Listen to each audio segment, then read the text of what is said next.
এটাই বলার জন্য যে আপনাদের কাছে আবেদন করার জন্য তামাকজাতীয় দ্রব্য স্কুল ছাত্রদের কাছে বা যারা 18 বছরের নিচে তাদের কাছে যাতে বিক্রি মানে না করার জন্য। যা আপনারা যেহেতু জানেন, আপনারা যেহেতু বড় গুরুজন, আপনারা জানেন যে তামাকজাতীয় দ্রব্য সেবন করা বা গ্রহণ করা মানে আমাদের স্বাস্থ্যের পক্ষে এবং মানসিক উপকারের পক্ষে খুবই খারাপ।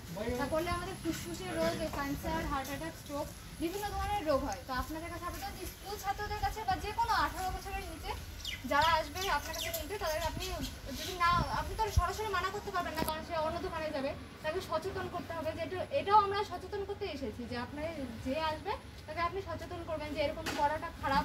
এবং যদি স্কুল ইউনিফর্ম করে কেউ আসে তাহলে আপনি তাকে সরাসরি মানা করবেন যে এটা আমি দেবো না, এবং কোনো যাতে কোনো দোকানে গিয়ে সে না খায়।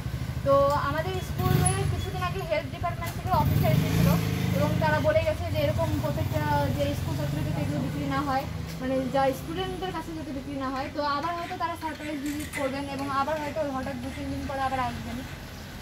তো তখন যদি এসে দেখে যে স্কুল ছাত্ররা কোনো দোকানে বিক্রি হচ্ছে এবং যদি শোনে ওরা যে কোনো ওই দোকান থেকে স্টুডেন্টকে দেওয়া হচ্ছে, তো তারা এসে ফাইন বসাবে।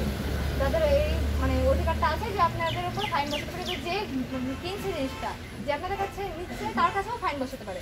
তো আপনাদের কাছে আবেদন যে এরকম ধরনের তামাক জাতীয় দ্রব্য আপনি কারো কাছে যে স্টুডেন্টরা বা 18 বছরের নিচে তাদের বিক্রি করবেন না এবং তাদের এসে